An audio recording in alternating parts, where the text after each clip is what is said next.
Hello, students.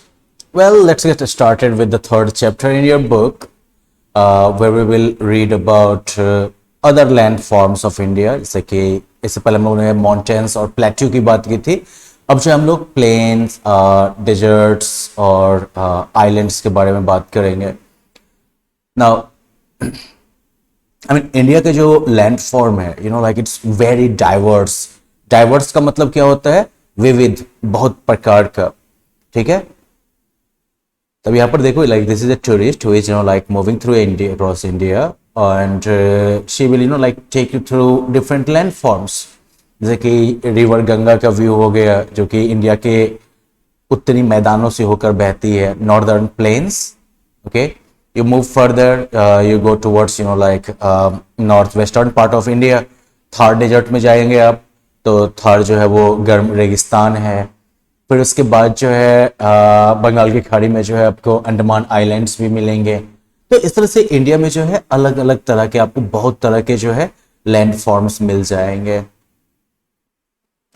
तो इस lesson में हम लोग जो है फिजिकल डिविजन्स जो है नॉर्दर्न प्लेन्स के बारे में जानेंगे, थार डेजर्ट के बारे में जानेंगे, कोस्टल प्लेन्स के बारे में जानेंगे और आइलैंड्स के बारे में जानेंगे।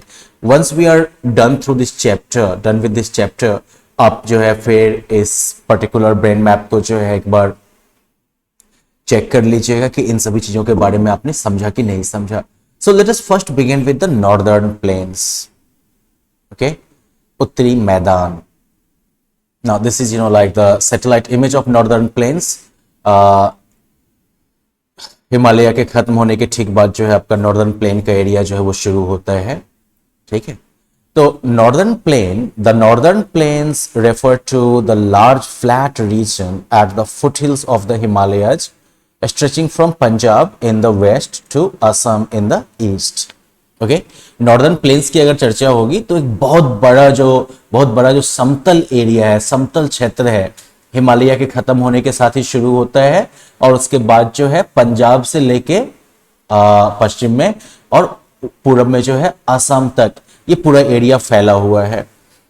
These plains lie in the path of the rivers originating in the Himalayas. ये जो मैदानी एरिया है ना, वो हिमालय से निकलने वाली जो नदियां हैं, उन नदियों के रास्ते में ही जो है ये पूरा मैदानी एरिया जो है वो फैला हुआ है। या यूं आप कह सकते हैं कि हिमालय से जो ये नदियां निकली हैं, इन नदियों ने ही अपने साथ जो है मिट्टी जमा कर करके जो है इस नॉर्दर्न प्लेन का निर्माण किया है। ठीक है, अब ये रिवर्स जो होती है, कैसे इन्होंने निर्माण किया? Well, the rivers carry soil, small pieces of rocks and silt and deposit them in the planes.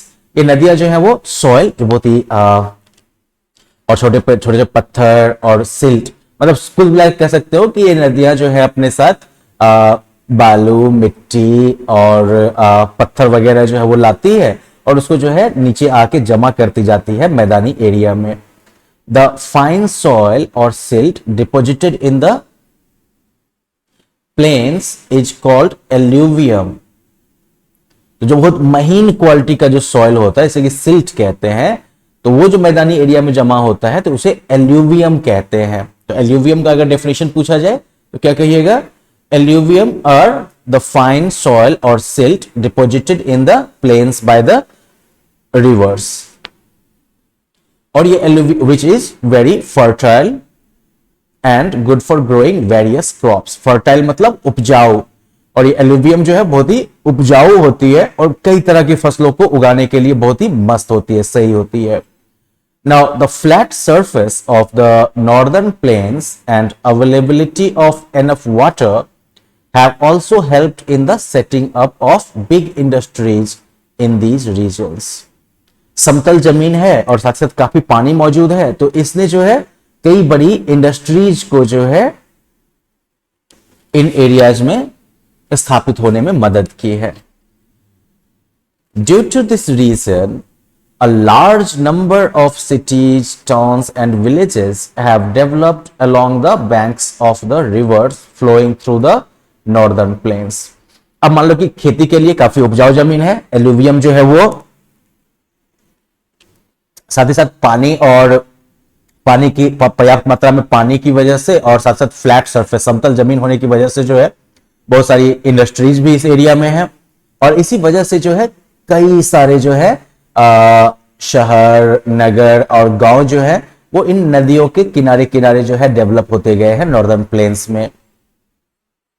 अब स्टेट वाइज अगर बात करो तो पंजाब, हरियाणा, उत्तर प्रदेश, बिहार और West Bengal, these are some states that are located in the northern plains. ये वो कुछ राज्य हैं जो कि नॉर्दर्न प्लेन्स में लोकेटेड है।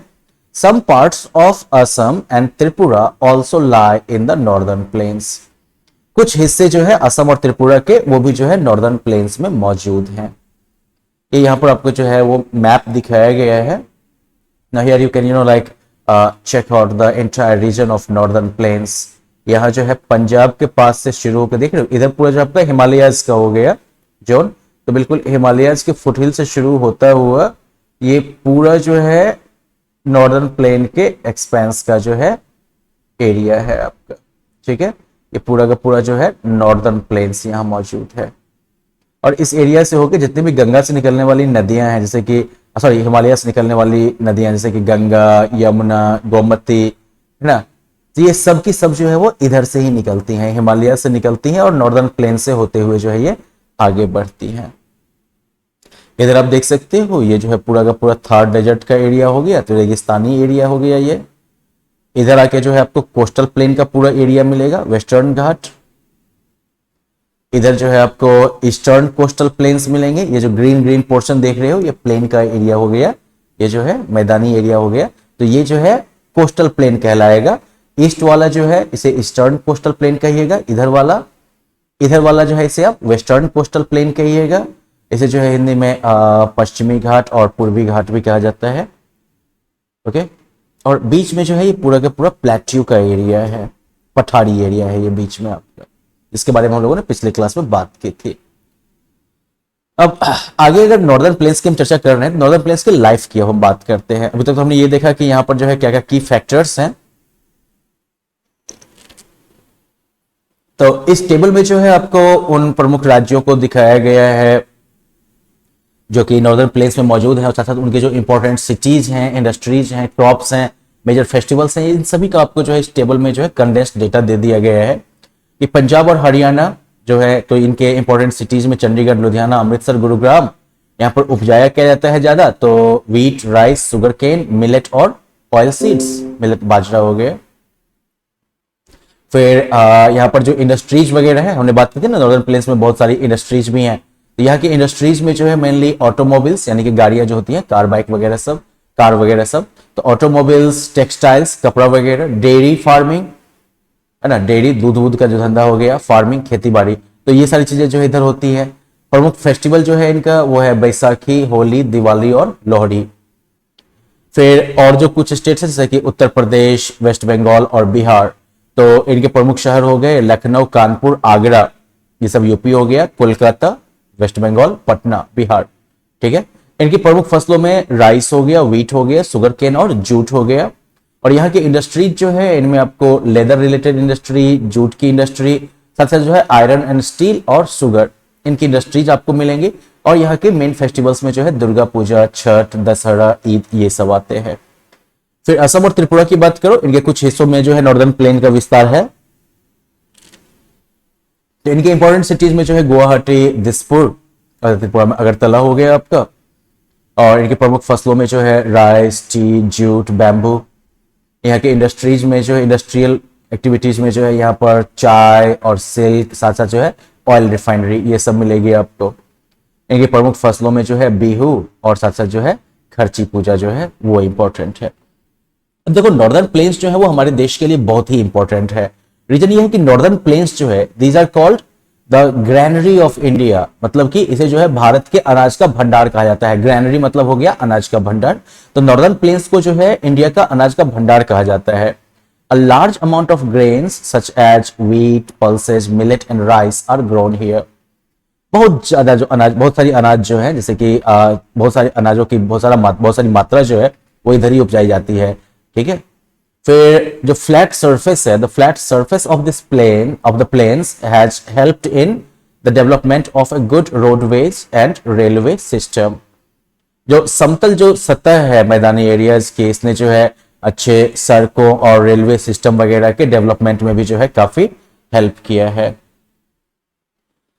There are many industries such as iron and steel, cement, sugar and jute in the northern plains. बहुत सारी इंडस्ट्रीज भी है नॉर्दर्न प्लेन्स में, जैसे कि आयरन और स्टील का हो गया, सीमेंट का हो गया, चीनी का हो गया, जूट का हो गया। There are some important dams built on the major rivers of the northern plains. बहुत सारे महत्वपूर्ण डैम वगैरह जो हैं वो भी नॉर्दर्न प्लेन्स की नदियों पर बने हुए हैं, जैसे कि भाखड़ा नांगल डैम जो कि सतलज पर बना हुआ है, जो कि इलेक्ट्रिसिटी भी प्रोवाइड करता है और साथ साथ जो है वाटर प्रोवाइड करता है खेतों के इरिगेशन के लिए, सिंचाई के लिए। ये कोलकाता की फोटो है आपकी। So well, this again is like a view of northern plains. You can view it more clearly now, and you can also see these cities along the way. Okay, और साथ जो नदियों का फ्लो है इधर से। अब जो रिवर बेसिन्स है नॉर्थ प्लेन में, रिवर बेसिन्स मतलब जिसको हमारे नदी का पेट कहते हो ना, वो हो गया तुम्हारा जहां तक नदी का पानी फैलता है, that is river basin. Now the northern plains consist of 3 basins named after the 3 major rivers. Northern plain में जो है 3 बेसिन्स हैं जो कि 3 प्रमुख नदियों के नाम पर हैं, the Ganga basin, the Brahmaputra basin and the Sutlej basin. Now the area through which a river and its tributaries flow is called the basin of that river. देखा ना, जहां नदी का पानी फैल गया वो सब नदी का बेसिन हो गया, ठीक है ना। वो एरिया जिससे होके नदी, जो नदी है वो और इसकी जो सहयोगी धाराएं हैं वो बहती हैं, उसे जो है उस नदी का बेसिन कहते हैं। अब इसमें से the Ganga basin is the most densely populated region of the northern plains. मतलब ये होगा गंगा के फ्लो का जो रेंज है, गंगा के बेसिन का जो एरिया है, यहां पर सबसे ज्यादा जो है आपको पॉपुलेशन का कंसंट्रेशन मिलेगा। मतलब पर स्क्वायर किलोमीटर में सबसे ज्यादा लोग जो है नॉर्दर्न प्लेन्स में यहीं पे रहते हैं, गंगा बेसिन में ही रहते हैं। चलिए ये नॉर्दर्न प्लेन्स के बारे में हम लोगों ने पढ़ लिया डिटेल में। आप लोग एक बार इसको जो है रिव्यू कर लीजिएगा। अगले सेशन में हम लोग जो है डेजर्ट के बारे में पढ़ना शुरू करेंगे। मिलते हैं अगले लेसन में। Bye bye.